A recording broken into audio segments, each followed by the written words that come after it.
소개 너무 감사드립니다. 네, 저는 이제 앞서 소개해 주셨듯이 저희 바로 옆에 있는 그 광주과학기술원이라고 하는 그 대학교에서 반도체 공학과라고 하는 학과에서 지금 재직하고 있는 강동호 교수라고 합니다.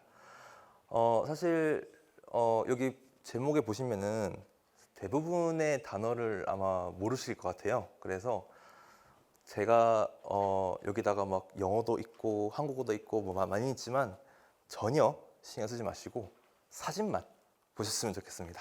혹시 반도체에 대해서 난 들어봤다 하시는 분 있나요? 오, 생각보다 많으신데 좋습니다. 그러면 나는 반도체에 대해서 뭐좀 남들한테 재밌게 설명할 수 있다 는 아무도 없는 것 같고 좋습니다.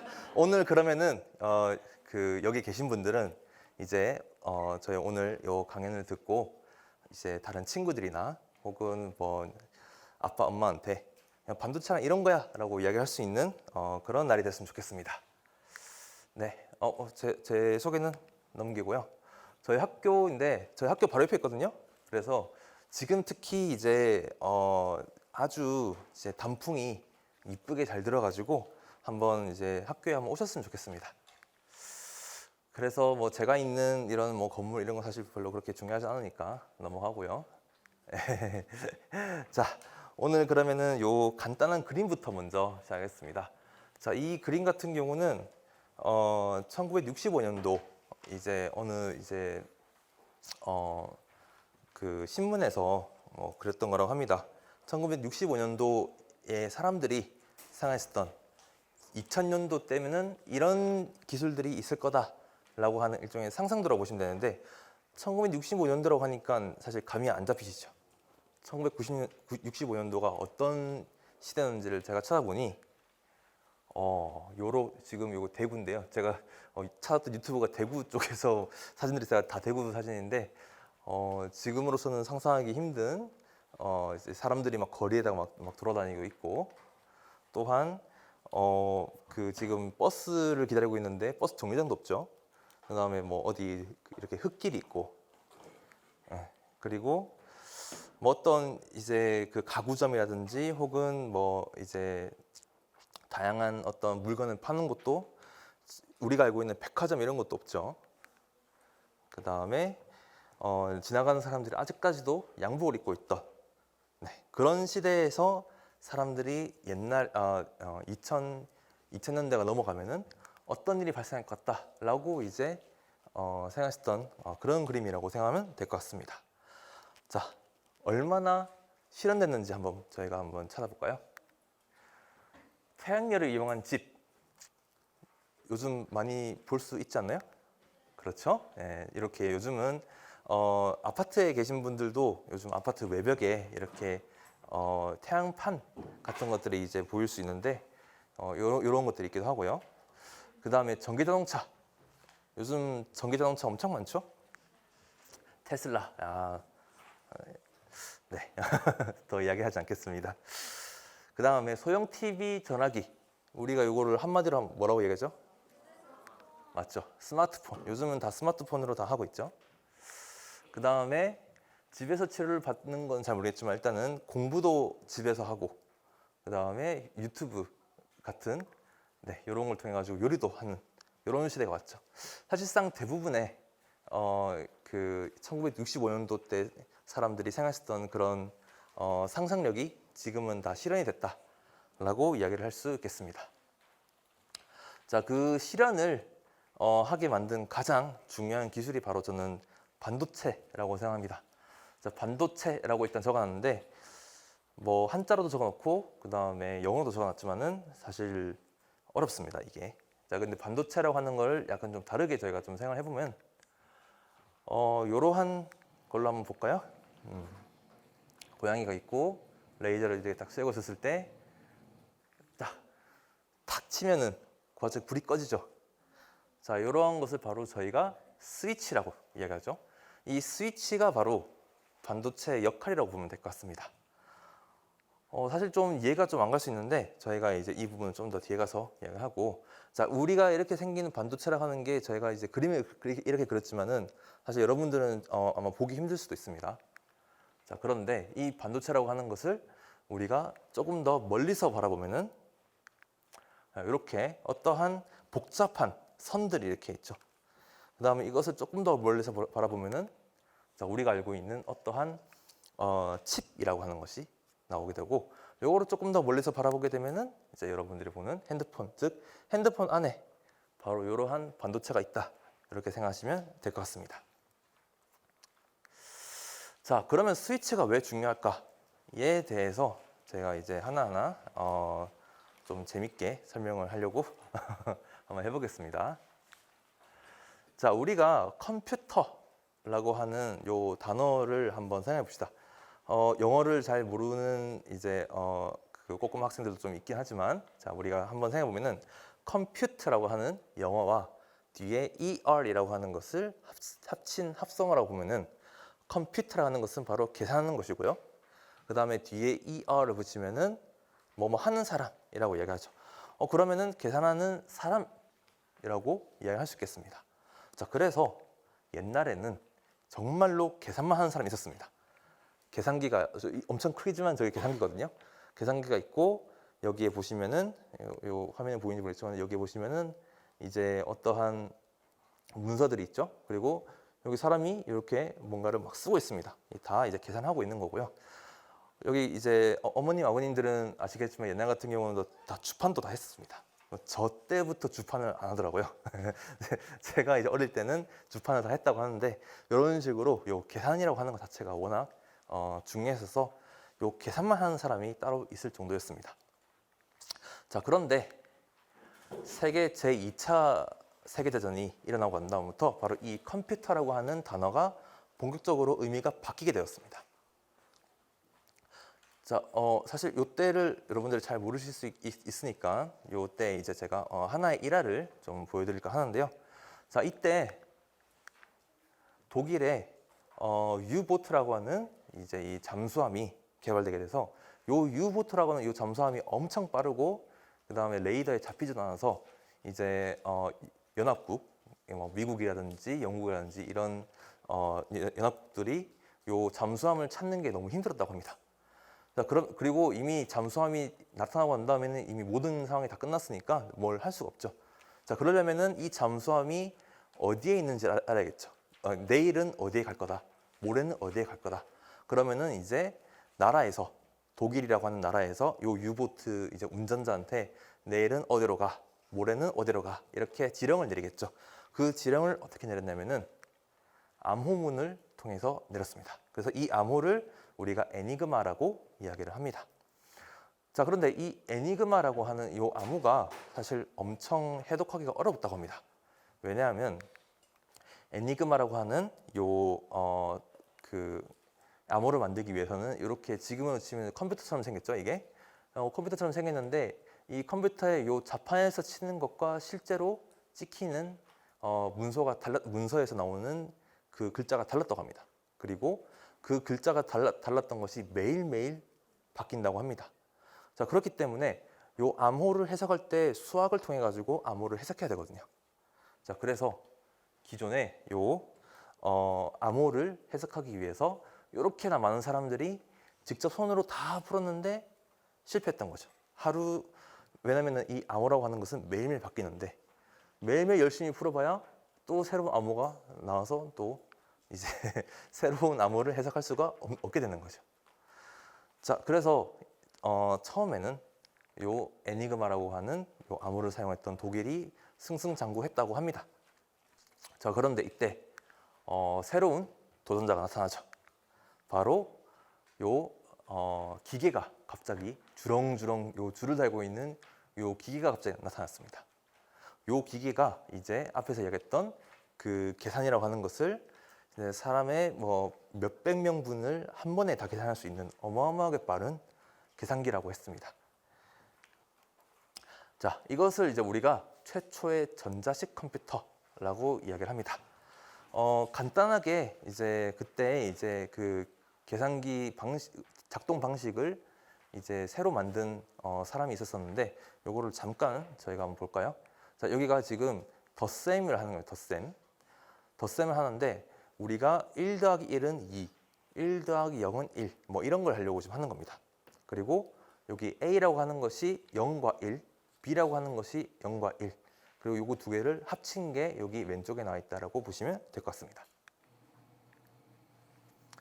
자, 그래서 왼쪽 걸 하나 누르면은 1 더하기 0은 1 이렇게 되는 거죠. 반대쪽을 누르면은 0 더하기 1은 0. 죄송합니다. 0 더하기 1은 1. 그렇죠? 그럼 두 개 다 누르면은 1 더하기 1은 2. 뭐 이렇게 나오게 되겠죠. 뭐 그 당시에 뭐 회로가 이렇게 생겼다 하는데 회로는 별로 그렇게 생각 하시지 마시고요. 네.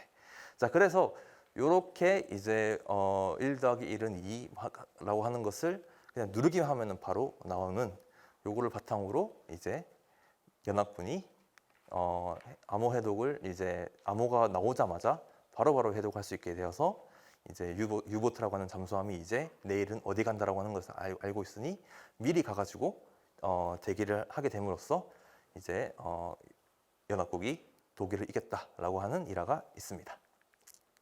자, 이런 일이 발생하고 난 다음에 이제는 컴퓨터, 즉 계산이라고 하는 사람이 이제 없어지게 되고요. 그 사람들이 직업을 잃게 되고 이제는 컴퓨터라고 하는 것은 전부 다 기계에 대한 뜻으로 바뀌게 되었습니다. 자, 그래서 이 스위치라고 하는 것이 이제 반도체로 발전하게 되는 계기가 바로 이 제2차 세계대전이 끝나고 난 다음에 원래 전쟁이 일어나면은 전쟁에서 기술이 먼저 발달을 확 하고 전쟁이 끝나고 난 다음에 그 기술들이 이제 사회적으로 이렇게 퍼지게 되거든요. 그래서 요 계산기라고 하는 것이 이제 본격적으로 우리의 사회를 바꾸기 시작합니다. 자, 처음에 1947년도에 최초의 반도체 소자라고 하는 것을 벨 연구소에 요 세 분이, 외국인 요 세 분이 이제 개발을 하였습니다. 반도체 소자라고 하면은 조금 어려우니까 우리가 앞에서 얘기했었던 스위치 하나를 만들었다라고 보시면 될 것 같습니다. 그래서 이제 이 공로로 이제 노벨 물리학상이라고 하는 아주 영예로운 상을 이제 받게 되었고요.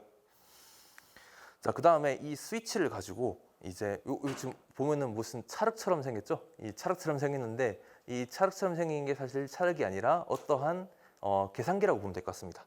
요 계산기를 앞에서는 줄이 이제 엄청나게 지렁이처럼 막 이렇게 연결되어 있는 것처럼 보이는데 이제는 뭔가 아주 좀 이제 블럭처럼 생겼죠. 요렇게 만들 수 있었던 기술을 개발했던 분이 이제 잭 킬비라고 하는 분이고, 요 분도 이제 2000년도 노벨 물리학상을 타게 되었습니다. 자, 그 다음에 1959년도에 이제 최초의 현대식 반도체 소자, 즉 우리가 이제 이야기하는 모스펫이라고 하는 것을 이제 우리나라의 강대원 박사님과 이제 국적을 제가 기억이 안 나는데 마틴 아틀라라고 하는 분이 이제 그 벨 연구소에서 이렇게 생긴 것을 만들었다고 합니다. 다만 아쉽게도 이 두 분이 이제 노벨 물리학상을 충분히 받을 만한 아주 좋은 연구였는데 두 분이 이제 돌아가시는 바람에 이제 노벨 물리학상을 타지 못하고 대신에 미국의 발명가 명예의 전당이라고 하는 이것도 아주 이제 영예로운 상이라고 합니다. 거기에 이제 이렇게 올라갔습니다. 자, 그래서 우리나라의 이제 강대원 박사님이 여기에 이제 한 축을 이제 기여를 했기 때문에 우리 이제 반도체 쪽에서 가장 영예로운 상, 반도체 학술대에서 이제 저희가 아주 이제 영예로운 이제 상을 수여를 하게 되는데 그 상 이름이 바로 강대원 상이라고 합니다. 자, 이제 1950년도까지는 이제 실리콘 트랜지스터라고 하는 것이 앞에 이제 스위치라고 하는 것이 만들어졌고요. 이제는 요 스위치 하나를 가지고 이제 우리가 알고 있는 컴퓨터를 점점 더 복잡하고 더 이제 좋은 성능으로 만들기 시작합니다. 자, 그래서 이렇게 이제 발전하게 되면서 무슨 일이 있었는지 우리가 하나하나 보시면 좋을 것 같습니다. 자, 일단 1950년대에서 1960년대로 들어갔을 때는 트랜지스터를 하나를 만들었다가 이제 16개라고 하는 것을 여기 안에다가 한 판에 넣게 됩니다. 자, 이때 우리가 알고 있는 것 중 하나 바로 미국의 나사가 아폴로 11호를 발사를 해서 이제 달에 착륙하게 되는 그런 일이 있었죠. 그래서 이렇게 이제 우주선이라고 하는 곳에 이렇게 생긴 반도체 회로를 사용을 한 컴퓨터가 이렇게 들어와 있다고 합니다. 그래서 지금 보면은 우리가 알고 있는 컴퓨터랑은 너무 다르죠. 너무 다르게 생겼죠. 그런데 요 정도의 컴퓨터만으로도 이제 달에 착륙을 할 수 있을 정도로 아주 정밀한 계산이 가능했다라고 합니다. 자, 이제 1960년도에서 1970년대로 넘어가니까 이제는 어마어마하게 많은 양의 스위치들이 여기 작은 판에 들어오게 되었습니다. 약 4,500개의 반도체가 들어오게 됐는데, 자, 이때 우리의 삶이 갑자기 확 바뀌게 됩니다. 예를 들어서 1970년도에 최초의 상용 컬러 TV, 우리 지금으로서는 상상할 수가 없죠. TV를 켜면은 옛날에는 흑백으로 나왔습니다. 흑백으로. 그런데 이제 1970년대쯤에 이제 최초의 상용 컬러 TV가 나와서 이제는 사진도 그렇고 TV도 그렇고 전부 다 이제 컬러를 볼 수 있게 된 거죠. 그다음에 1970년도에는 이제는 원래 이제 앞에서 봤던 이제 과학자들이 컴퓨터를 쓰다가 이제는 우리들 곁에 컴퓨터가 오게 됩니다. 최초의 개인용 컴퓨터라고 하는 것이 이때 개발이 되게 되고요. 그 다음에 여러분들이 좋아하시는 게임의 조상입니다. 조상. 제일 첫 가족용 게임, 퐁이라고 하는 것이 이때 개발되었습니다. 테니스를 만든 거라 보면 될 겁니다. 자, 그 다음에 최초의 휴대폰. 1973년도에 이렇게 큰 전화기를 모토로라가 개발을 해서 이게 바로 휴대폰이야 라고 하는 것을 이제 처음 보여주게 됐습니다. 그 전까지는 전부 다 오른쪽에 보시듯이 이제 공중전화를 사용했었는데 이제 휴대폰을 사용했죠. 이때 이 휴대폰이 1.12kg 정도 된다고 한답니다. 여러분들의 스마트폰의 몸무게의 한 4배에서 5배. 예. 자, 이제는 1980년대로 넘어갑시다. 1980년대는 이제 제가 태어났던 해가 있기도 한데요. 자, 이때는 이제 본격적으로 노트북이라고 하는 것이 나오게 됩니다. 기존에 앞에 했던 거는 그냥 컴퓨터였고 이제는 노트북이라고 하는 이제 들고 다닐 수 있는 컴퓨터가 이제 나오게 됐고요. 그 다음에 이제는 캠코더. 기존에는 이제 그 영상을 찍을 때 항상 지금 저기 보이는 이제 카메라처럼 딱 고정을 시켰어야 되는데 이제는 손에서 들고 다닐 정도로 아주 작아졌죠. 자, 이제 1990년대로 넘어가 봅시다. 1990년대로 넘어가면은 이제는 태블릿 PC. 이것도 사실상 여러분들의 이제 핸드폰의 조상격인 느낌이긴 한데 이때 요 펜이죠, 펜. 요 펜을 통해 가지고 여기다가 터치 해서 뭔가를 작동할 수 있었던 요것이 바로 최초의 이제 태블릿 PC라고 하는 것이 있고요. 그 다음에 최초의 웨어러블 PC. 여러분들 아직까지는 사실 우리가 이제 웨어러블 PC라고 하면은 굳이 따지자면은 스마트워치 정도가 있겠지만은 이 당시에는 컴퓨터를 이제 입어보자라고 했었던 그런 이제 시도가 있었기도 했고요. 자, 이제는 2000년도로 이제 넘어가 보면은 이제 여러분들이 많이 아시는 것들이 이제 슬슬 나올 겁니다.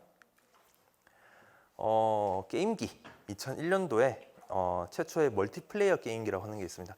기존에는 이제 게임기가 있긴 했죠. 뭐 페미콤이라든지 뭐 여러 가지 게임들이 있었지만은 이제 그 게임기들이 TV에 연결해서 본인만 할 수 있는 그런 게임기였습니다. 그런데 이제 다른 사람들과 온라인에서 만나서 게임을 할 수 있다라고 하는 것에 처음 알린 게 바로 요 엑스박스 게임기라고 합니다. 자, 그다음 2007년도 이제 스티브 잡스 분이 이제 아이폰이라고 하는 이때 세 가지 기기를 발표하는 것처럼 해놓고서는 그것이 전부 다 하나로 합쳐서 그것이 바로 아이폰이다라고 했었던 아주 이제 유명했던 프레젠테이션 했었던 요 기기. 그래서 요거를 계기로 이제 여러분들이 이제 스마트폰이라고 하는 것을 알게 되어서 스마트폰이 개발이 되게 됐죠. 자, 이제 2020년도 이제는 여러분들도 좀 많이 아시는 것들이 나오지 않을까 싶어요. 2016년도에 이제 인공지능의 시대가 개막됐습니다. 이제 여러분들이 요즘은 인공지능 AI 뭐 이런 것들 많이 하죠. 그런 것들에 사실상 가장 처음 보여준 게 바로 2016년도에 요 바둑 이벤트였습니다. 사실 그 이전에 1990년대에 체스는 이미 컴퓨터에 정복이 된 상태였거든요.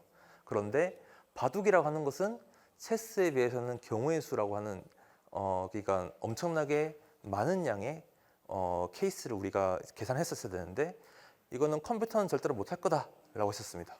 그런데 구글이 인공지능이라고 하는 것을 개발을 해서 처음으로 사람을 이제 제대로 이긴 그런 경우라고 보면 될 것 같습니다.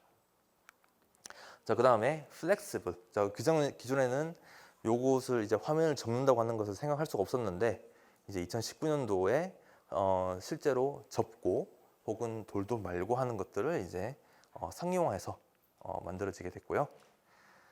그 다음에 여러분들이 잘 아시는 이제 챗 GPT. 챗 GPT라고 하는 것이 이제 2022년도에 개발되어서 이제는 AI가 없는 시대를 상상도 하기가 어렵다고 할 정도로 AI가 이제 우리의 곁에 너무 쑥 들어와 있는 것 같습니다. 자, 그래서 1921년도 뉴욕과 2021년도 뉴욕을 제가 검색을 해서 한번 찾아봤는데 100년이라고 하는 시간이 길다면 길고 짧다면 짧다고 할 수 있지만은 사실 우리가 생각했던 100년이라고 하는 요 기간에 어마어마하게 많은 이제 그것이 발전이 되게 됐죠. 그리고 이런 것들이 전부 다 우리가 이야기하는 반도체 발전이 있기 때문이다라고 제 자신은 자신 있게 이야기할 수 있을 것 같습니다. 자, 그래서 단적인 예로 우리가 조금 요걸 좀 다르게 좀 설명해 볼까요? 자, 우리가 제가 지금 여기 있는 요 전체 한 화면을 이제 제가 이렇게 보여주기 위해서 제가 사진을 몇 개 가져왔는데 이 사진의 총 용량이 5메가바이트 정도 될 겁니다. 그런데 1956년도에는 요 전체 사진을 담기 위해서 남자 두세 사람이 옮겨야 될 정도로 엄청나게 큰 하드디스크가 필요했습니다. 자, 그런데 약 한 70년 정도 지나고 나니까 이제는 한 손에 그보다도 약 한 1000배 정도의 더 많은 양의 1000배도 아니죠. 거의 한 100만 배 수준의 더 많은 양의 자료를 저장할 수 있는 이러한 하드디스크를 여러분들의 손에 딱 올릴 수 있게 되었습니다. 자, 그러면 이제 앞으로 반도체 발전은 어떻게 될까요? 반도체는 어떤 식으로 발전을 하는 것이 우리가 우리의 이제 미래에 이제 오게 될지 한번 보게 되죠. 자, 반도체는 방향은 명확합니다. 점점 더 작아져야 됩니다. 반도체가 점점 더 작아진다고 하는 뜻은 제가 이제 다른 예시를 좀 들어서 들려고 하는데 여러분들이 이제 알고 있는 모니터 있죠, 모니터라고 하는 것이 이제 Full HD, 4K UHD, 8K 뭐 이렇게 이런 식으로 나눠진다고 했을 때 오른쪽으로 가면 갈수록 점점 더 우리가 해상도가 좋아진다라고 표현합니다. 근데 이 해상도가 좋아진다라고 하는 것을 다시 이야기하면은 여기 있는 요 하나의 네모의 크기가 점점 더 작아져서 여기 큰 네모 안에 얼마나 많은 양의 네모를 넣을 수 있냐 이렇게 이야기할 수 있겠습니다. 반도체도 마찬가지입니다. 반도체도 결국은 이제 이렇게 작게 만든 것들이 이제 예전에 1950년대만 해도 우리 사람의 머리카락의 두께와 거의 비슷했는데요. 이게 점점 더 이제 발전하게 되면서 머리카락 하나에 많은 양의 그 스위치들이 반도체가 들어가게 되죠. 그리고 이것이 지금에 와서는 요 하나의 두께에 거의 이제 만 개 이상의 트랜지스터를 이렇게 일렬로 쭈루rum이 이렇게 놓을 수 있을 정도로 아주 작아졌습니다. 그래서 우리는 요거를 뭐 굳이 단위로 나타내면 3나노미터 이렇게 얘기하는데 사실 이게 조금 안 와닿을 수도 있습니다. 그래서 제가 조금 더 이야기를 좀 하자면은 요것도 조금 어려울 수도 있겠네요. 자, 우리가 이렇게 생긴 어떠한 물질이 있습니다. 그리고 이 물질을 현미경이라고 하는 것을 활용해서 점점 더 확대를 해 나가겠습니다. 확대를 해 나가면은 이제 이렇게 원자가 나오게 되고 이 원자 안에 어떤 원자 핵 그리고 원자 핵 안에 뭐 또 여러 가지 것들이 있는데 자, 우리가 반도체를 만든다고 하는 그 크기는 한 요 정도쯤에 있습니다. 우리가 이제 원자의 배열이라고 하는 것을 볼 수 있을 정도. 그리고 이것을 더 작게 만든다 한다면은 어느 정도 한계가 있습니다. 바로 물리적 한계라고 하는 것이 여기에 딱 존재하게 됩니다. 그래서 요즘 삼성이나 TSMC 이런 이제 회사들이 뭐 3나노 공정, 2나노 공정 이렇게 얘기를 하는데 그것이 바로 요쯤에 있는 것이고요. 뭐 제가 잘은 모르겠지만 결국 궁극적으로 간다고 한다면은 한 그보다 한 10배 정도 작은 0.1나노 수준 안에서는 무조건 한계를 맞이하게 될 겁니다. 자, 그러면은 만약에 작게 만들고 작게 만들고 작게 만들어서 더 이상 작게 만들지 못할 때 어떻게 해야 될까요? 자, 우리가 하나의 예시를 한번 들어봅시다. 여러분들이 요즘도 그렇게 하는지 모르겠지만 여러분들이 이제 새 학기가 되었을 때 교과서를 받게 되죠.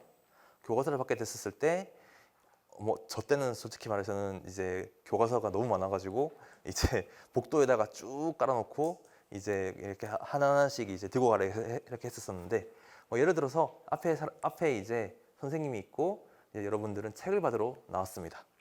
그리고 그 책을 이제 이렇게 가지고 이제 여러분들이 보관을 한다고 생각했습니다. 보관을 할 때 어떻게 보관을 하면 좋을까요? 예를 들어서 이렇게 펼쳐서 보관할 수도 있고 이렇게 쌓아서 보관할 수도 있을 겁니다. 그러면 여러분들은 더 많은 양의 책을 받게 되면 어떻게 보관하는 것이 더 효율적일까요? 당연히 오른쪽처럼 쌓아서 하는 게 좋을 겁니다. 요거를 그대로 반도체에다가 적용해 볼까요? 자, 기존에는 책을 옆으로 이렇게 펼치듯이 반도체 소다를 만들었습니다. 그런데 앞으로는 이제 요것이 한계가 이제 도달하게 되면은 이제는 위로 이렇게 쌓게 됩니다. 그래서 요것을 제가 이제 책을 쌓듯이 쌓는다라고 해서 쌓는 반도체라고 이야기를 합니다. 그래서 여기 보시면은 여기 제일 위가 이제 그 연도인데요. 연도 2034년도쯤 되면은 이제 이렇게 쌓는 반도체가 나올 거다라고 이제 아주 유명한 이제 반도체 회사들이 모여가지고 만든 예측 자료라고 보시면 될 것 같습니다. 자, 그래서 이렇게 반도체는 발전해 나갔는데 중요한 거는 반도체 발전 속도보다 우리의 정보라고 하는 정보량이라는 것이 너무나도 빠르게 늘어나고 있습니다. 요즘은 인터넷이 이제 1분에 생성하는 그 데이터 양이 어마어마하게 많다고 이야기합니다. 그리고 이렇게 어마어마하게 많은 양의 데이터를 만들게 되면은 우리는 결국은 더 많은 양의 전기를 필요로 하게 될 겁니다. 자, 그렇기 때문에 우리가 더 많은 양의 데이터를 처리를 하기 위해서는 더 빠른 처리 속도가 필요할 수도 있을 것이고요. 혹은 더 낮은 전기를 쓰는 그러한 발전 방향이 있을 겁니다. 자, 여기까지가 이제 우리가 역사를 쭉 찾아보고 이제 본격적으로 제 제목에 대한 이야기가 나오는 것 같습니다. 자, 미래의 반도체는 어떻게 바뀔까? 미래가 어떻게 바뀔지 저는 잘 모르겠습니다. 다만 수많은 이제 어떠한 미래의 방향이 있을 건데 그 중에 저는 오늘 하나를 소개를 하려고 합니다. 자, 미래의 반도체는 어떻게 바뀔까요? 자, 우리가 다시 돌아와서 2016년도에 요 이제 알파고 구글의 알파고가 우리나라 이제 한때 엄청난 스타였던 이세돌 구단을 이제 바둑으로 격파를 한 일이 발생했었죠. 자, 이때 구글은 요 많은 양의 데이터를 어떻게 처리했을까요? 혹은 바둑이라고 하는 그 복잡한 것을 어떻게 배웠을까요? 네, 알파고라고 하는 요 이제 알파고는 사실 뒤에 어마어마하게 많은 그 컴퓨터가 있었고요. 또 어마어마하게 많은 과학자들이 있었다고 합니다. 자, 그런데 우리 이제 이세돌 구단 같은 경우는 겨우 커피 한 잔만 있으면 됐다고 합니다. 커피 한 잔만으로 그 알파고를 그래도 5판 중에 한 판 이긴 거죠. 그렇게 치면은 어마어마하게 많은 양의 전기를 쓰는 요거보다도 커피 한 잔이면 되는 우리의 뇌가 더 좋지 않냐? 그렇죠? 자, 그렇기 때문에 실제로 알파고가 이제 뭐 바둑을 학습시키게 만든 것도 우리의 뇌를 그대로 본따서 만들었던 인공신경망이라고 하는 것을 활용했다고 합니다. 자, 그래서 알파고는 사람의 뇌를 본따 만든 컴퓨터를 활용했다라고 이야기를 우리가 할 수 있겠습니다. 자, 그런데 결국은 이러한 것들이 이제 워낙에 많이 쓰이게 되다 보니 뭐 이제 자율주행이라든지 뭐 챗GPT라든지 요즘은 또 이제 컴퓨터에 이런 거 하나씩 다 있죠. 뭐 이러한 인공지능 에이전트들이 계속 이제 만들어지게 되고 있는 거죠. 그렇다는 뜻은 사실상 이제 여러분들의 컴퓨터가 이제는 사람의 뇌를 하나씩 가지고 있다라고 이야기해도 될 정도가 되겠습니다. 자, 그런데 그렇다는 뜻은 어마어마하게 많은 양의 전기가 계속 발생한다는 거죠. 필요로 하게 된다는 거죠. 그래서 최근에 이제 뭐 우리나라에 왔던 이제 엔비디아의 젠스황 대표도 요 이제 AI가 이제 계속 발전해 나가면은 결국은 요 파워도 문제가 된다라고 얘기한 적이 있었습니다. 자, 그래서 왜 그러한 차이가 있는지 한번 제가 좀 쉽게 좀 설명해 드리려고 하는데, 자, 지금 우리의 컴퓨터는 이렇게나 많은 양의 데이터를 사람으로 쳤을 때 이 사람을 한 명 한 명 다 계산을 하기에는 어마어마하게 많은 양의 시간이 많이 들겠죠. 이 사람이 지금 약 100명 정도의 사람을 이제 계산을 다 해준다고 생각하면 한 명이, 자, 그래서 요거를 이제 우리가 순차적으로 1번에 있는 줄에 있는 사람 한 명, 2번에 있는 줄에 있는 사람 한 명, 뭐 이렇게 계산을 해주게 되겠죠. 이게 지금의 컴퓨터의 처리 방식이라고 이야기를 할 수 있겠습니다. 네. 그런데 이러한 처리 방식 자체가 워낙 비효율적입니다. 왜냐면은 결국은 이제 우리의 이제 데이터를 처리할 수 있는 사람이라 하는 것은 요 많은 양의 데이터들이 들어오면 들어올수록 이제 속도의 한계가 있게 되는 거죠.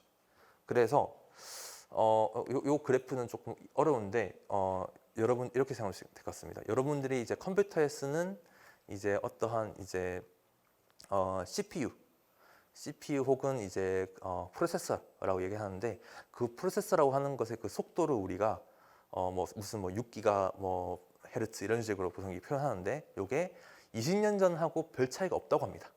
20년 전에는 이제 그보다도 한 2~3배 정도 느린 정도였고, 20년이 지났는데 반도체 이렇게 많이 발전했는데 여전히 CPU라고 하는 것의 속도는 느린 거죠. 네, 그래서 반도체는 발전하고 있지만은 결국 CPU의 속도는 따라가지 못하게 되는 그러한 문제가 있습니다. 자, 그러면 이걸 어떻게 해결하면 좋을까?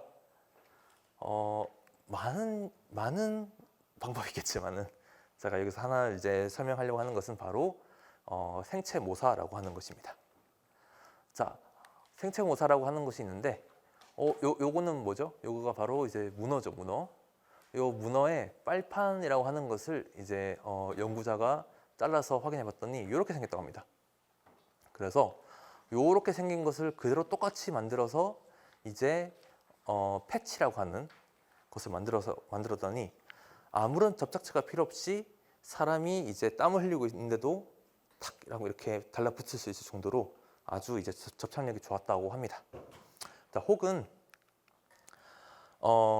이제 우리의 눈보다 이러한 이제 초파리나 이런 파리의 눈이 훨씬 더 넓고 더 잘 본다고 합니다. 그래서 또 우리의 이제 과학자들이 이 눈을 분석해봤더니 눈의 구조가 아주 특이했다고 합니다. 그래서 이 특이했던 구조를 그대로 똑같이 만들어서 해봤더니 우리가 일반적으로 알고 있는 카메라보다도 훨씬 더 넓은 영역을 볼 수 있다고 합니다.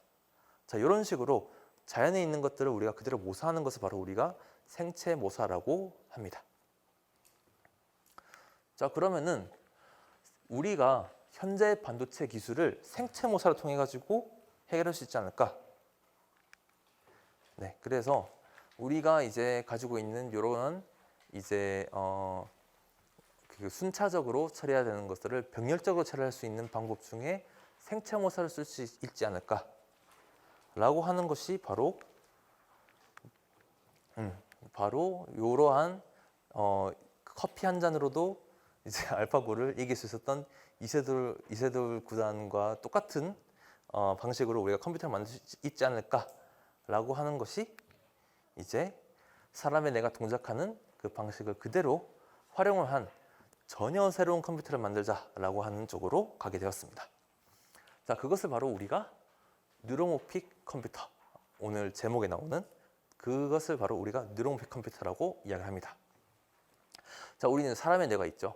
요 사람의 뇌는 여러분들이 이제 생물 쪽을 이제 잘 모르신다 하더라도 이 사람의 뇌가 어떤 식으로 정보를 처리하는지를 보면은 사람의 뇌는 이러한 시냅스, 그다음에 뉴런이라고 하는 것이 있고, 이 시냅스와 뉴런이 이러한 정기적인 신호를 주고받는 것으로 정보를 처리한다고 합니다. 자, 그러면은 우리가 앞에서 얘기했던 반도체는 스위치를 껐다 켰다 하는 거죠.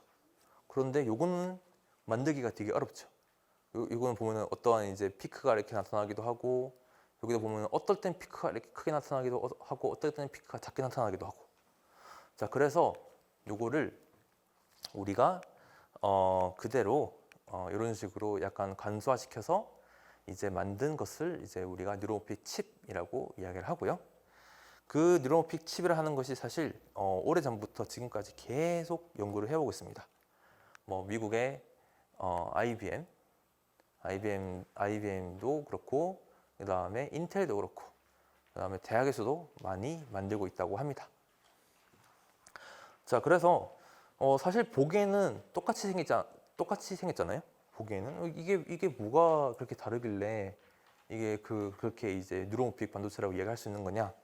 그래서 요 IBM이 요 트로노스라고 하는 요 이제 반도체 칩에 대한 성능을 발표했었습니다. 그때 어떻게 발표했냐면은 요 트로노스라고 하는 것이 이제 약 100만 개의 뉴런이 있고, 그다음에 약 이게 얼마 전 한 2억 개 정도의 시냅스라고 하는 것을 이제 반도체로 만들었다고 합니다.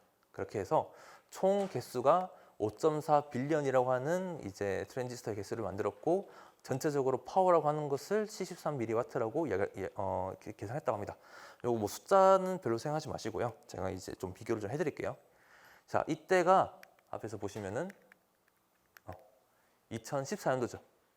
2014년도에 이제 IBM에서 이걸 만들었고, 인텔에서 만든 CPU를 제가 가져와 봤습니다. CPU를 가져왔더니 트랜지스터의 개수는 되게 비슷하죠. 트랜지스터의 개수는 되게 비슷하고 뭐 한 2배 정도밖에 차이가 안 나는데, 요 파워라고 하는 것은 아주 많이 차이 났습니다. 약 2000배 정도 요 뉴로모픽 반도체가 훨씬 더 좋았던 거죠. 즉 같은 트랜지스터의 개수를 가지고 있더라고 하더라도 파워 소모, 즉 전력 소모, 즉 전기를 훨씬 더 적게 잡아먹는다라고 이해하시면 될 것 같습니다. 그러면은 요거가 이렇게 좋으니까 모든 컴퓨터로 다 이렇게 바꾸면 되는 거 아닌가요? 라고 생각할 수 있는데, 저 앞에서 얘기했죠. 우리는 이세돌 구단이 알파고를 5번 중에 1번밖에 못 이겼다 했죠. 즉 사람의 뇌보다는 적어도 더 좋아야 되지 않겠습니까? 사람의 뇌랑 비교를 해보니 사람의 뇌는 약 300만 배 이상의 시냅스가 있는데도 불구하고 파워는 100배 정도밖에 늘어나지 않습니다. 즉 시냅스 하나의 파워가 지금으로부터 10,000배 정도는 더 낮춰지는 거죠. 아직도 한참 멀은 거라고 보면 될 것 같습니다. 자, 그래서 요거를 이제 그러면은 뉴로모픽 뭐 너무 좋은데, 근데 아직 너무 미래의 이야기 아니야? 도대체 이거 어디에 써먹는 거야? 라고 얘기할 수 있어가지고 제가 하나 영상을 가져왔습니다. 자, 우리가 요즘 자율주행 많이 하고 있죠. 우리가 이제 자율주행을 많이 한다고 했었을 때 자율주행의 가장 큰 문제점이 뭐냐면은 비가 많이 오거나, 혹은 이제 아주 어두울 때, 혹은 아주 밝을 때 카메라가 이제 사물을 제대로 인식하지 못하는 그런 상황이 발생합니다. 지금 보시면은 차가 이렇게 가고 있는데 이 차 바로 앞에 있는 어디 갔어 갑자기 차가? 차가 갑자기 사라졌는데, 차가 있는데 이 차 뒤에 있는 번호판도 지금 잘 안 보이고 이 차가 어떤 차인지도 지금 잘 모르죠. 그런데 요거는 카메라도 그렇지 우리의 눈으로 보면은 다 보입니다. 우리의 눈으로 보면은 요 차가 어떤 차인지도 보이고 여기 뒤에 있는 이제 그 번호판도 보이고 다 보이는데 우리가 이제 그 감시 카메라 같은 걸로 보면은 하나도 안 보이게 되는 그런 이유가 그런 이제 일이 있는 거죠. 자, 그래서 그거를 이제 우리가 뭐라 얘기하냐면은 지각 범위라고 이야기합니다. 지각 범위. 자, 우리 사람의 지각 범위는 아주 어두운 밤에도 잘 보이고요. 아주 밝은 한낮에도 잘 보입니다. 그런데 우리의 이제 주위에 있는 그런 이제 TV라든지 혹은 영상들은 이제 아주 밝거나 아주 어두운 데서는 이제 안 보이게 되는 그러한 이제 지각 범위를 가지고 있습니다. 자, 그래서 이거를 이제 조금 더 넓게 만들자라고 하는 것을 이제 우리가 하이 다이나믹 레인지 뭐 이렇게 얘기를 하는데 그냥 지각 범위를 좀 더 넓게 만들어 보자라고 하는 거죠. 네. 어떻게 넓게 만드냐라고 하는 것이 있는데 두 가지 방법이 있을 겁니다. 하나는 아주 밝은 거, 아주 어두운 거, 중간 거를 이제 세 개를 합성하는 것이 있을 것이고요. 혹은 아주 밝은 쪽에 있는 데이터 혹은 아주 어두운 쪽에 있는 데이터를 중간으로 보정하는 것이 있을 겁니다. 이 두 가지 다 어느 정도 이제 우리가 생각할 수 있는 것이죠. 여기 보시면은 아주 밝은 이미지를 이제 이렇게 보정하는 거죠. 이렇게. 자, 그렇게 되면은 움직이면서 이렇게 흐려지는 오른쪽에 이런 이제 아주 이제 눈이 부셔가지고 아무것도 안 보이는 것도 아주 잘 보이게 되는 것이고 또한 아주 흐릿한 이미지도 아주 잘 보이게 되는 네, 이러한 것들을 이제 우리가 바로 하이 다이나믹 레인지 프로세싱이라고 이야기를 합니다. 자, 그런데 이게 왜 뉴로모피랑 무슨 관련이 있어? 왜냐면은 이제 우리가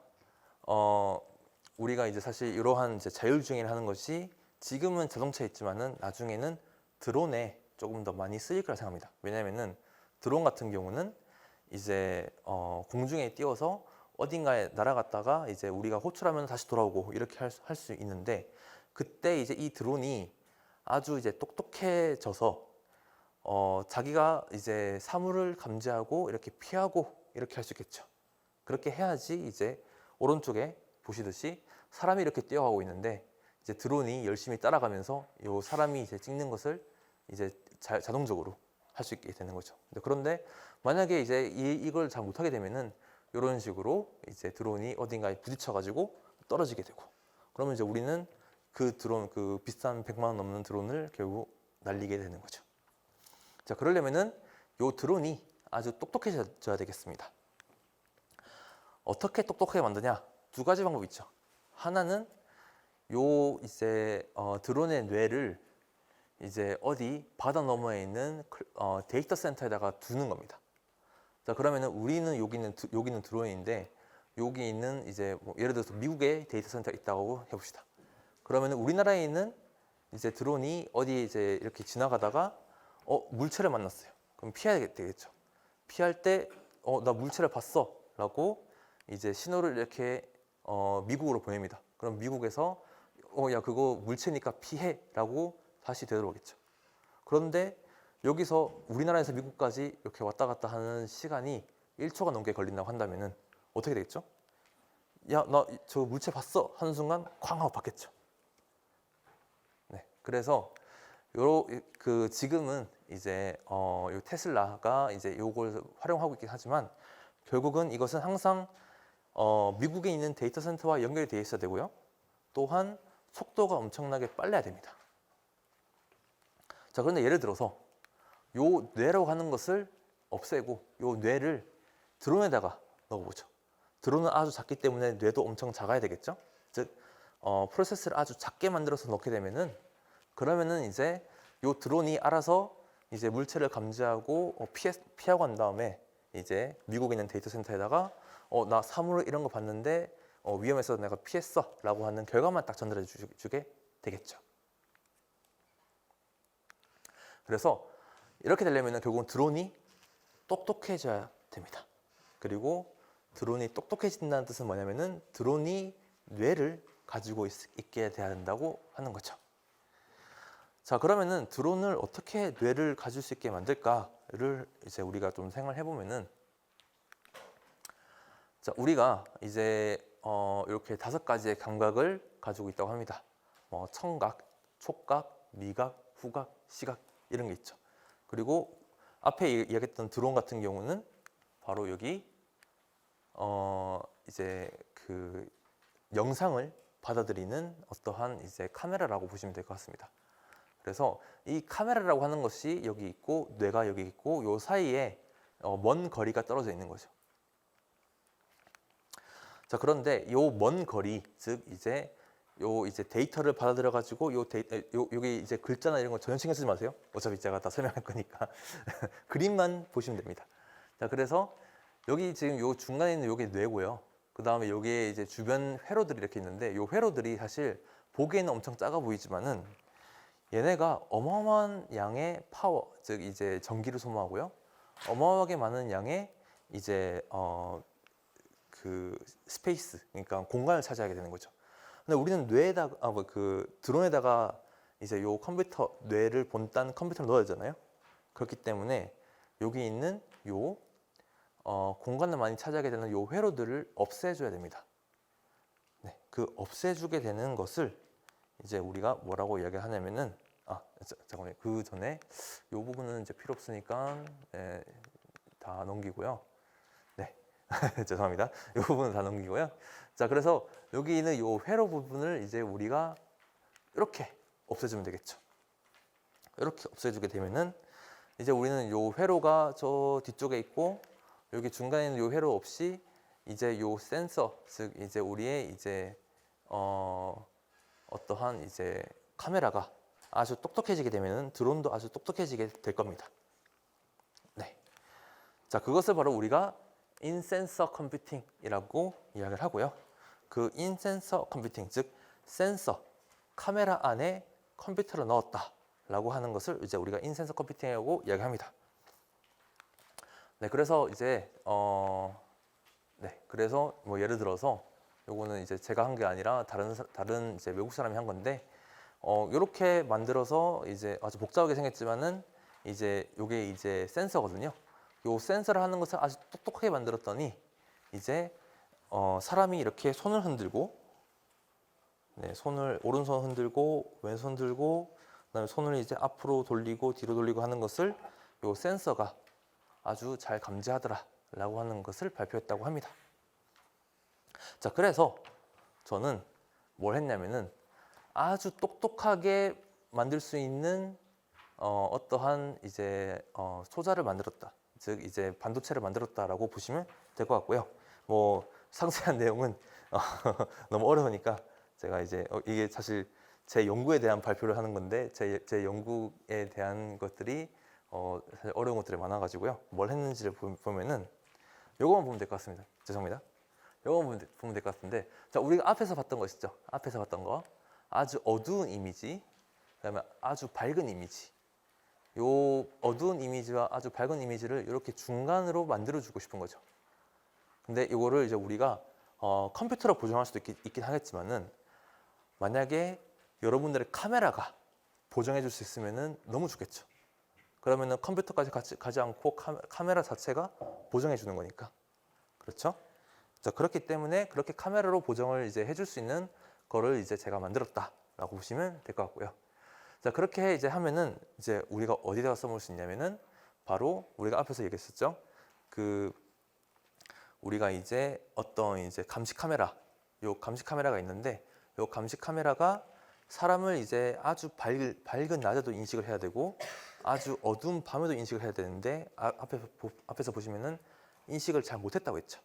인식을 잘 못했고 그 다음에 이제 인식을 잘 하기 위해서 이제 그냥 일반적인 아주 짧은 시간에만 가능했었는데 요거를 통해서 이제 우리가 확인해 보니 우리가 이제 잘 모르는 사람은 이제 잘 모른다라고 대답을 잘 하고 우리가 잘 아는 사람은 잘 안다라고 대답을 하더라라고 이제 하는 것이 바로 여기 있는 결과입니다. 그래서 제가 이제 했었던 연구는 아주 똑똑한 카메라를 만들었다라고 이제 한마디로 요약을 할 수 있을 것 같습니다. 자, 이제 우리의 미래는 어떻게 바뀔까요? 이제 거의 다 끝났습니다. 자, 우리의 미래는 어떻게 바뀔까요? 자, 우리는 지금은 이제 제가 요거를 이제 가졌었던 데가 사실 그때 애플에서 아주 유명한 비전 프로라고 하는 것을 가져와 가지고 지금 우리는 뭐 이제 모니터가 있고 그 모니터가 뭐 한 40인치 정도 되는 이런 모니터가 있는데 여기 앞에 하나만 끼게 되면은 100인치짜리를 공중에 띄울 수 있어 라고 하는 것을 이제 얘기했습니다. 그런데 솔직히 이때는 이제 좀 별로 반응이 별로 안 좋았는데 만약에 이렇게 큰 게 아니라 우리의 이제 안경이었으면은 반응이 달랐겠죠. 그래서 안경으로 바뀐 이러한 세상이 올 거라고 저는 예상을 하고요. 그 다음에 이제는 모든 이제 택시가 택시 운전사 없이도 잘 돌아다닐 수 있는 어떠한 자율주행이 또 이제 될 거라고 생각을 하고요. 그 다음에 여러분들 혼자서 이렇게 이제 몸을 띄워서 드론처럼 여러분들의 몸이 직접 떠가지고 이렇게 돌아다니는 어떠한 시대가 오게 될 것이고요. 자, 그 다음에 지금은 여러분들이 택배를 시키면은 새벽에 오죠. 하지만 드론이 택배를 하게 되면은 여러분이 시키면 30분 이내에 올 수 있다고 합니다. 아마존이 이제 그거를 노리고 이렇게 드론을 통한 배송 시스템 만든다고 합니다. 네, 이러한 것들을 이제 계속 이제 발전시켜 나가게 된다면은 앞으로의 10년, 20년 뒤의 미래는 여러분들이 지금 당장 상상하기 힘든 정도로 엄청나게 많이 발전할 거라 생각하고 거기에는 다 반도체의 발전이 함께 기여할 것이라고 생각합니다. 일단 반도체가 발전하면서 우리 삶에서 가장 크게 바뀐 점은 교수님 어떤 부분이라고 생각하시는지 궁금합니다. 반도체가 발전하면서 가장 약간 피부에 와닿았다. 네. 이렇게 생각하면은 제 생각에는 아마 스마트폰의 발전이지 않을까 싶고요. 사실 그 스마트폰이라고 하는 게 우리 이제 반도체 기술의 가장 최신 기술들이 집약되어 있는 그런 거 보면 됩니다. 사실 여러분들이 가지고 있는 핸드폰이 정말 간단해, 정말 이제 별거 없어 보이지만은 거기 안에 이제 수많은 돈과 수많은 이제 인력들이 노력들이 들어가 있고 사실 핸드폰에 들어가 있는 기술들 하나하나 뜯어보는 것만 해도 거의 뭐 한 학기 반년 정도는 걸리지 않을까 싶을 정도로 많은 기술들이 있어가지고 네, 저는 핸드폰이라고 이야기하겠습니다. 감사합니다. 양산초등학교 4학년 박하는입니다. 미래에는 반도체가 발전해서 저장 공간이 더 넓어지면 인터넷이 발달해가지고 그 인터넷 세상에서 정보가 많아져가지고 그 정보들을 구별하기 더 어렵지 않을까요? 그리고 네. 이번 질문은 그 1번 질문과 연결되긴 한데 그 반도체가 발전해서 인공지능이 더 학습할 수 있어서 인공지능이 업그레이드 될 수 있지 않을까? 네, 아주 좋은 질문입니다. 네. 사실 이제 그 학생이 이제 이야기한 것처럼 결국은 이제 우리가 이제 반도체가 발전한다고 하는 것 자체가 정보가 더 많아지는 것 같기도 하고요. 그다음에 이야기했듯이 학습이 더 많이 되는 거니까 인공지능이 더 많이 발전하는 것도 맞습니다. 그런데 그런데 이제 그 부분들이 이제 조금씩 이제 차이점이 조금 있는데 만약에 예를 들어서 이제 반도체라고 하는 것은 이제 가장 바닥에 있는 거니까 반도체가 발전하는 것과 인공지능이 발전하는 것, 그 다음에 정보가 많아진 거, 이건 전부 다 병렬적으로 가고 있다라고 보면 될 것 같고, 정보가 더 많아지려면 결국 반도체가 더 좋아져야 되는 것이고요. 인공지능이 더 발전하려면 반도체가 더 좋아져야 되는 것이고, 결국 이제 모든 키는 다 반도체에 있다라고 저는 이제 생각을 합니다. 네. 그 다음에 인공지능의 학습. 네. 인공지능이 이제 학습을 하면은 인공지능이 더 업그레이드 될 수 있지 않나요? 물론 맞습니다. 그런데 인공지능이 학습을 하려면은 우리가 이제 학습을 한다는 것은 결국은 더 많은 양의 정보를 가지고 배운다라고 하는 뜻이죠. 결국 이제 정보가 이제 많이 필요되고 정보를 생산을 더 많이 하려면은 반도체가 더 발전해야 되지 않을까. 저는 그렇게 생각합니다. 승덕고등학교 1학년 박승희입니다. 현재 아까 말씀하셨던 뉴로모픽 컴퓨팅이라는 게 이용되는 자세한 혹시 분야나 현재까지 어떤 상황으로 발전했는지 궁금해서 질문 드렸습니다. 네, 질문 감사합니다. 사실 뉴로모픽 컴퓨터라고 하는 것은 앞에 이제 IBM이라든지 인텔이라든지 이런 회사들이 만들었다고 하긴 하지만 그것들은 전부 다 시제품, 아직까지는 상용화되는 것은 아직 없다고 생각하시면 될 것 같습니다. 근데 이제 요것의 이제 발전 방향을 이제 우리가 자세히 보면은 고등학생이니까 조금 더 어렵게 답변을 드리자면은 원래 CPU가 있었고 그 다음이 이제 GPU가 있고 그 다음이 GPU 다음이 저희가 이제 요즘 엔비디아가 많이 만들고 있는 인공지능 반도체 뭐 H100이라든지 이런 것들이 우리가 ASIC이라고 이야기합니다. 그 ASIC이 있고 그 바로 ASIC 다음이 우리가 이제 뉴로모픽 반도체라고 이야기를 하고 있습니다. 그래서 앞으로 한 15년, 20년 뒤에는 요 뉴로모픽 반도체를 좀 더 많이 사용하지 않을까? 네, 저는 그렇게 생각하고 있습니다. 그 개발하신 센서가 사람의 그런 동작이나 그냥 손가락까지도 이렇게 한 것들 보여주셨었잖아요. 네. 그러면 이제 뭐 범인을 추격한다거나 앞으로 이제 뭐 군인 대신에 뭐 전쟁터에서도 휴머노id 로봇이 이렇게 된다고 하는데 그때도 그러면 충분히 사용할 수 있는 그 정도의 상품 뭐라 해야 될까요? 그런 걸까요? 성능, 예. 네, 성능. 맞습니다. 네. 사실 지금 단계로서는 그 정도까지는 못 간다라고 저는 생각하는데 사실 군에서 이러한 기술들을 지금 정말 많이 개발하고 있는 걸로 알고 있습니다. 그래서 군에서 이제 아까 말씀하셨던 뭐 그런 경찰이라든지 이런 쪽에서 저는 충분히 활용될 수 있을 거라 생각하고요. 사실 요거는 제가 말씀드리긴 되게 조심스럽지만은 2035년도쯤에는 드론에 이러한 이제 인센서 컴퓨팅이라는 기술이 이제 적용을 충분히 할 수 있지 않을까라고 이제 예상하고 있는 그러한 이제 리포트들도 조금 있다고 알고 있습니다.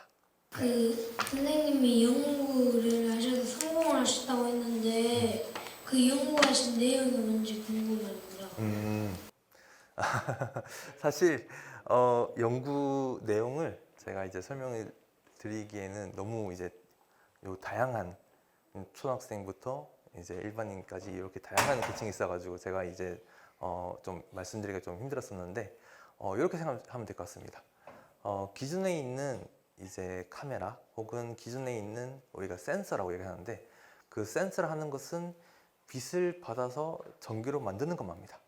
그런데 제가 했었던 연구는 빛을 만들어서 발생하는 요 전기를 어떻게 하면은 우리가 원하는 대로 조절할 수 있을까에 이제 착안을 해서 이제 그러한 기술을 만들었고요. 그 기술을 통해 가지고 이제 어떻게 하면은 더 좋은 이미지를 얻을 수 있게 이제 반도체 단위에서 할 수 있을까라고 하는 게 이제 제 연구를 소개하는 그런 내용이라고 보면 좋을 것 같습니다. 결국은 이제 그래서 제가 이제 한마디로 하면 똑똑한 센서를 만들었다라고 이야기를 하고 있습니다.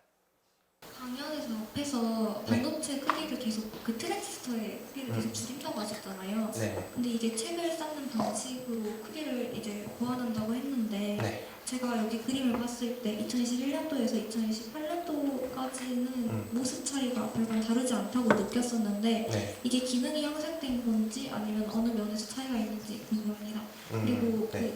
그 뒤에 모습에 쌓아진 모습은 아직 그 개발이 안 된 건가요? 그것까지 함께 물어보고 싶습니다. 네. 네. 질문 감사합니다. 일단은 2021년부터 이제 2028년도까지 트랜지스터의 모양은 사실 별 차이가 없고요. 대신에 트랜지스터의 이제 크기가 작아지고 있다. 이렇게 보면 될 것 같습니다. 그런데 이제 그 크기가 작아지다가 이제 더 이상 저희가 더 작게 못 만드는 이제 시기가 오게 됩니다. 그러면은 우리는 결국은 하나의 어떠한 판에 더 많은 양의 반도체 소자를 즉 트랜지스터를 더 놓고 싶은데 이렇게 일렬로 그러니까 이제 2차원 평면에 놓는 것은 한계가 있죠. 그렇기 때문에 그 다음에는 1층짜리가 아니라 2층짜리, 3층짜리 이렇게 층을 쌓자라고 하는 게 지금의 연구 방향이 되는 것이고요. 그러다 보니까 지금은 계속 이제 2층짜리를 만드는 연구를 하고 있습니다. 근데 아직 그거를 실제 제품으로 만들기까지는 너무 많은 기술적 한계들이 있어가지고 계속 이제 시도해 나가고 있다라고 보면 좋을 것 같습니다. 저희 연구소 유민입니다. 네. 반도체를 점점 작게 만들다가 잃어버리면 어떻게 찾아요? 아, 예. 너무 재밌는 질문인데요. 사실 우리가 반도체에 뭐 발이 달려있는 거 아니잖아요. 근데 이제 반도체라고 하는 게 사실 이게 약간 좀 중요한 질문일 수 있는데 반도체를 결국 이제 우리가 만든다고 하는 거는 반도체가 어떻게 잘 만들어져 있는지 우리가 봐야 되는데 잘 만들어져 있는 거를 이제 보려고 한다면은 우리가 원자 단위로도 봐야 됩니다. 그런데 이 본다라고 하는 게 너무 이제 어려워지게 되는 거죠. 그 정도까지 작아지게 되면은. 그래서 이제는 나중에 가면은 반도체가 어떻게 생기는지 우리가 상상만 해야 될 수도 있습니다. 직접 못 보고. 그걸 이제 굳이 따지자고 한다면은 뭐 잃어버린다고 할 수 있겠죠. 네. 뭐 미래는 그런 문제가 발생할 수 있지 않을까 생각합니다. 네. 강연 잘 들었습니다. 너무 감사합니다. 이 반도체가 신체에 삽입이 돼서 장애가 있는 사람들의 장애가 극복할 수도 있는지 궁금하고요. 네. 만약에 신체 삽입 반도체가 가능하다면은 그 전력은 배터리 같은 것으로만 가능한지 아니면은 몸에 전기가 흐른다고 하잖아요. 신체 전력으로 가능한지 궁금합니다. 네. 사실 제 분야는 좀 아니라 가지고 제가 이렇게 말씀드리는 게 조금 조심스럽긴 한데요. 실제로 이제 몸 안에 뭔가를 삽입을 하는 연구들이 정말 많이 있습니다. 뭐 예를 들어서 뭐 테슬라가 만들었던 뉴럴링크라고 하는 거 요즘 뭐 계속 이제 이야기를 하고 있던데 실제로 사람의 뇌에다가 컴퓨터를 넣어서 이제 사람이 생각하는 것 그대로 뭔가 이제 전기 전파를 발생시켜서 뭐 이렇게 움직이게 한다든지 혹은 이제 사실 요거는 반도체라고 하기는 조금 애매하지만은 뭐 혈당 센서라든지 혹은 어떤 이제 포도당 센서라고 하는 것을 보통 이제 이렇게 몸에 붙이는데 몸에 붙이는 것이 아니라 안에다가 넣어서 계측하는 뭐 그런 이제 센서들도 있습니다. 그래서 그런 것들을 저희가 뭐 바이오 임플란터블 어쩌고 이렇게 뭐 센서 이렇게 얘기를 하는데 그런 경우에도 이제 아까 학부님께서 말씀하셨듯이 가장 문제가 되는 부분이 전력 공급이죠. 전력 공급. 그래서 이제 전력 공급을 이제 어떻게 하느냐? 아주 작은 양의 아주 작은 소형의 아주 이제 안정적인 배터리를 넣는 경우가 있긴 하겠지만은 배터리 없이 이제 안에다가 집어넣어서 바깥에서 자기장을 걸어준다든지 혹은 뭐 이제 울트라소닉 같은 어떠한 이제 충격파를 가해서 다시 이제 전력을 공급해주는 뭐 이러한 이제 연구들도 있다고 합니다. 네, 그래서 이거는 사실 제 연구 분야 조금 벗어나가지고 조금 제가 좀 부정확한 정보를 드릴 것 같아서 조금 조심스러운데 그런 연구가 있다고 저도 알고 있습니다. 네. 용서초등학교 6학년 문채성입니다. 네. 반도체가 아주 작아지게 되면 전기가 막히지 않고 일정한 확률로 뚫고 지나가게 되는데 이러한 경우에는 어떻게 대응하나요?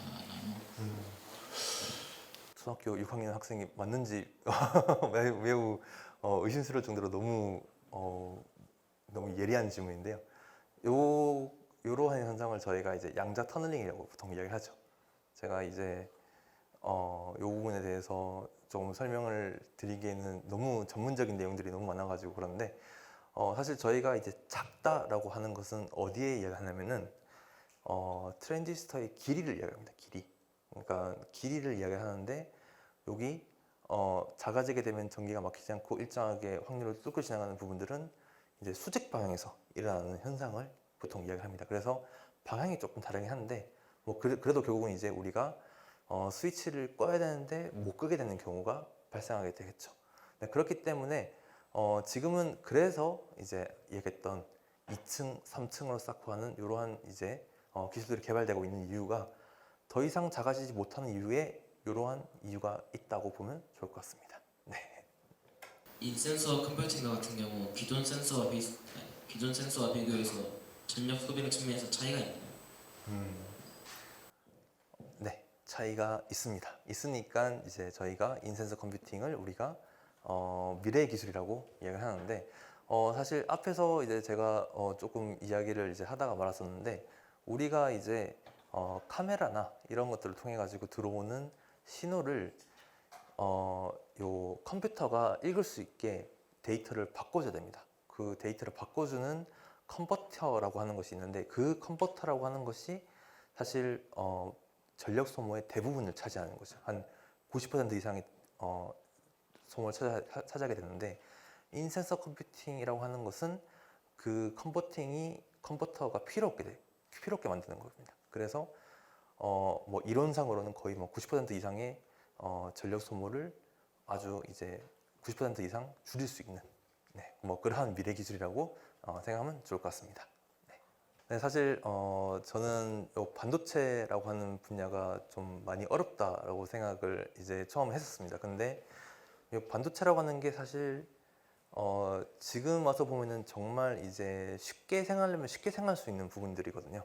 그래서 요 반도체 쪽을 그리고 또 반도체라고 하는 게 단순히 그냥 물리만 알면 되는 게 아니라 물리, 화학, 그 다음에 뭐 신소재, 뭐 여러 가지 다양한 분야의 이제 기술들이 필요합니다. 그래서 여러분들도 이제 많은 관심을 가지셨으면 좋겠다 싶어가지고 이제 오늘 이렇게 좀 최대한 흥미 위주의 자료들을 꾸몄는데 그래도 좀 반응을 좀 많이 해주셔가지고 제 자신으로 너무 기분이 좋습니다. 네, 그래서 오늘 잘 들어줘서 너무 감사하다고 다시 한번 말씀드리고 싶습니다. 감사합니다. 네.